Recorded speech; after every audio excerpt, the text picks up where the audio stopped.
Good morning, everyone. It's Sherry at Attic Inspired Crafter. Some of you might know, some of you may not, but last year we downsized our home. I had quite the large craft space before. It was the whole lower level of a home, but we decided that that house was way too big for us. And we decided to downsize into what we're calling our retirement cottage. And it's in rural Nova Scotia, and we do really like it. So I don't know if you can see out the window, but we're still cutting down. Well, not we. My husband is still cutting down trees and clearing the lot the way we want it, but the house is complete. So I thought it'd be nice to give you a new tour of my craft room, or some people call it your studio space. For me, it's just the place where I can forget everything else that's going on in this world. So we are in kind of a combination of a living space. So that's kind of our living room and kitchen. It's kind of open concept. I know this isn't a huge home tour, but anyway. So I just kind of wanted to give you an idea of where the craft room is. And right behind the living area is the craft space. And there's one of two kitties just chilling. And I actually put all my scrap albums out here. This is kind of my little nook in the house. I enjoy sitting here, and I can watch TV from here. I can look through my scrap albums or whatever. So this is the scrap room. So as I walk, these are sliding barn doors and they're frosted glass. So they do open up. And I'll open them both up so that you can kind of see the space from looking in. It's quite a bit tinier than what I was used to, too. So it has taken me some time to get accustomed to fitting all of my stuff in here. And needless to say, I did quite a large downsizing in that area as well. But I managed to find room for all the things that I love. I am a huge antiquer, hence the name Attic Inspired Crafter. That's where I get my inspiration, is finding old things and making them new again. So when you come in, and if you close these doors, actually the inside of the room is larger because the door cases are a little bit wide, and it comes out into quite the triangular space. So I can actually close these and feel quite nice and secluded in here when I need alone time. So that's those, but I'll open them back up again because I'm going to flip the camera around and kind of give you a little bit of a tour. So when you come in, you can see I utilized as much space as I possibly could for storage. So these cabinets go all the way around, and then there's a window, and then there's more cabinets. So I'll start by when you walk in, and it's on the right hand side. So there's this big cabinet here, and I do have a labeler that I like to label. So you can see we are memory, trimmer, distress alcohol inks, heat guns, washi tape, everything Tim, ephemera, miscellaneous. So this one, when you open it up, I do have the new distress tins, which I really like. And there's the washi tape, heat guns. I like using baskets. I find it easier to store. There's alcohol inks. And in that, behind this paper is just some old books, ephemera, things like that. And then below this, you will see this is where I store all my paper. So what I have left for cardstock and 12 by 12 paper. I feel like now that my children are grown, I'm still scrapbooking a fair amount. I'm stealing pictures from their Facebooks and whatnot, but it's getting more of a challenge to find pictures because they're grown, they're gone, they're living their life. But so I'm really migrating towards mini albums and cards. So some people would say this isn't very much paper, but once it goes down, I feel like I'm going to go more to the 6x8 pads and 6x6 pads. It's really hard because the paper that's coming out is so gorgeous that I really have to control myself. On this side are all my big dies, and this is the Sizzix storage racks, and you can mount them to the wall, and then your dies kind of slide in. And then that case, it's an older Tim Holtz product, and that has some like old vintage paper in it. And this is my most precious item of all.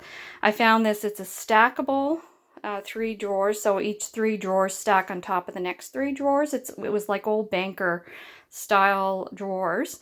Found it at a flea market, and of course I've been utilizing it to store all my goodies. So in this one, alcohol ink tools.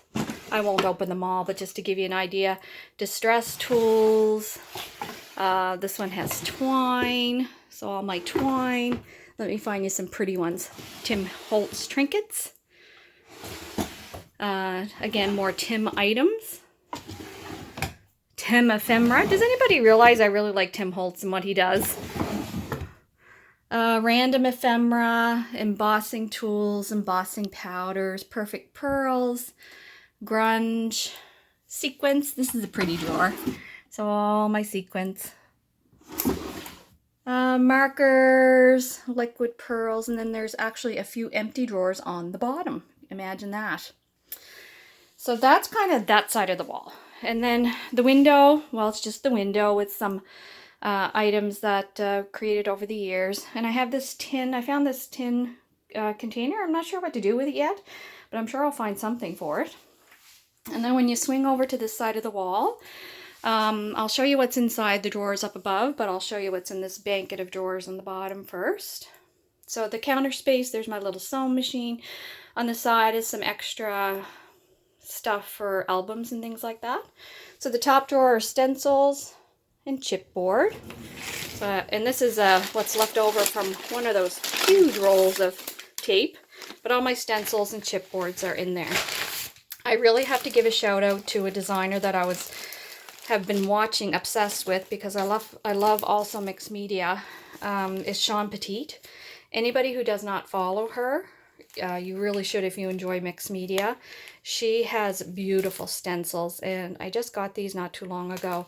So I haven't broke into them yet, but I can't wait for that. So just a little shout out for her.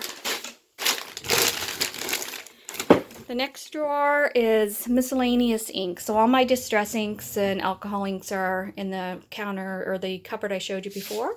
But this has everything else. So I have all the Altenew colors and the mini pads. I have a bunch of archival. My little mini stamping platform. And then this is some swatches that I did quite a long time ago, pardon me. And I think I'm going to have to do new ones because the colors have faded since then. And then just any other items I have for watercoloring, pencil crayons, inky stuff. And then the bottom drawer is dedicated all to extra tape, anything adhesive. So I got a good stock, as you can see.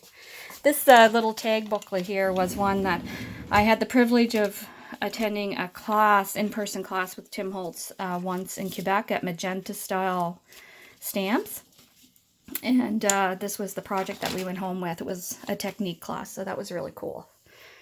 Like I said, sewing machine, and I used an old Singer drawer and have my sewing stuff in there. Underneath here are a couple of roll-out bins that I really enjoy because there's all kinds of space under here that you just have to, you can't waste space. So way in the back are just items I don't use every day. It's usually if I go to crops, I pull them out and fill them up.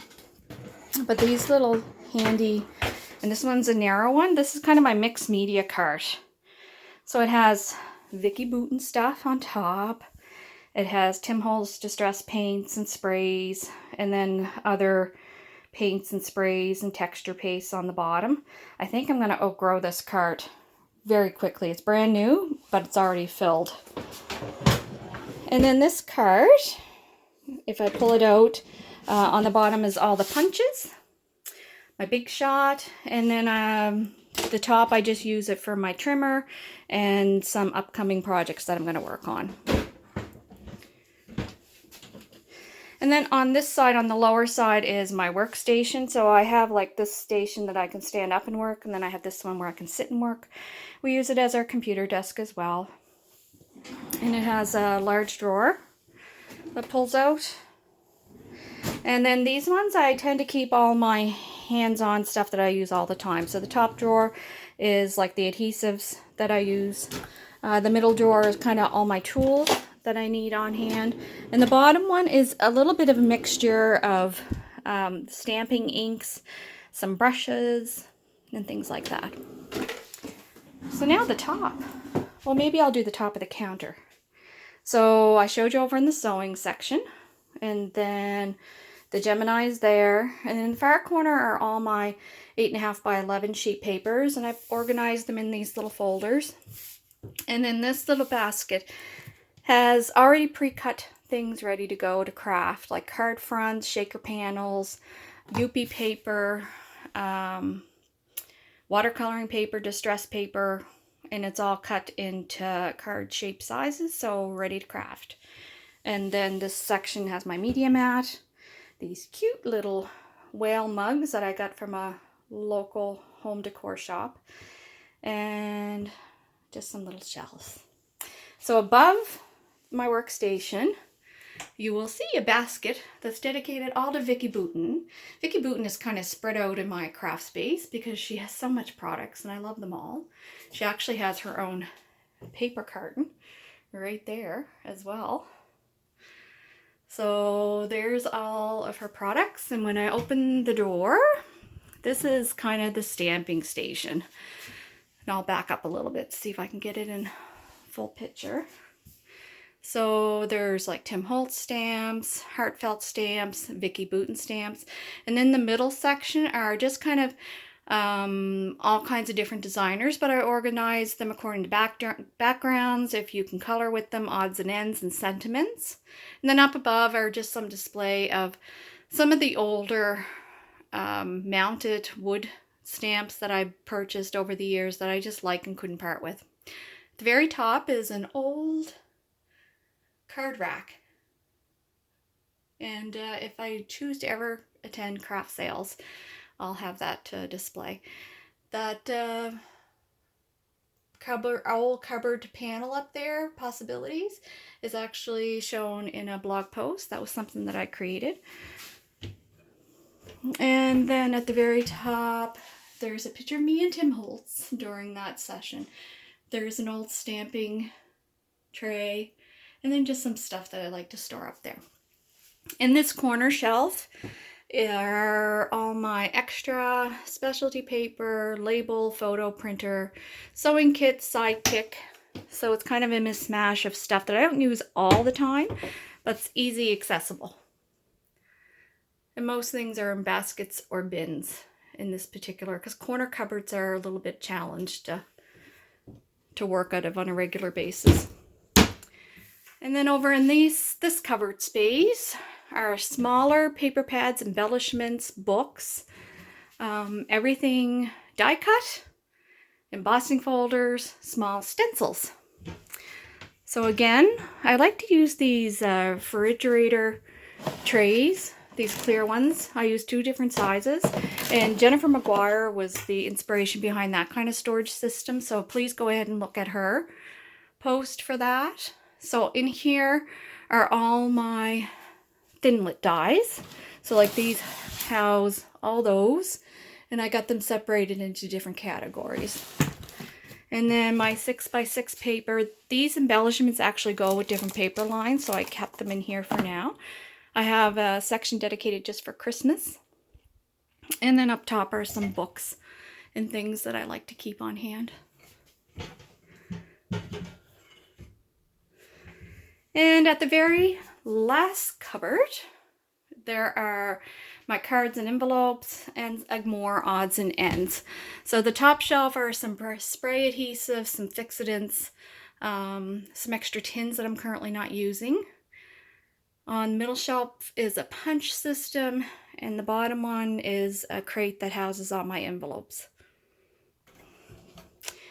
And then just some more decorative items Shout out to Michelle, Maddie, and I. We created this one and I absolutely love it. So, the motto of the day, and I don't know if you can see it, but it says, never worry when I get lost, I just change where I want to go. So guys, I'm going to back out and give you one last view. I hope you enjoy this.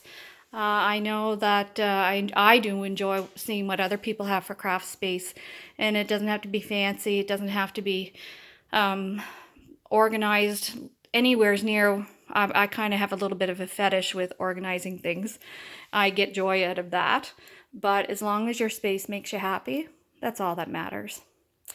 So I hope you enjoy it. Have a terrific weekend. Talk to you soon.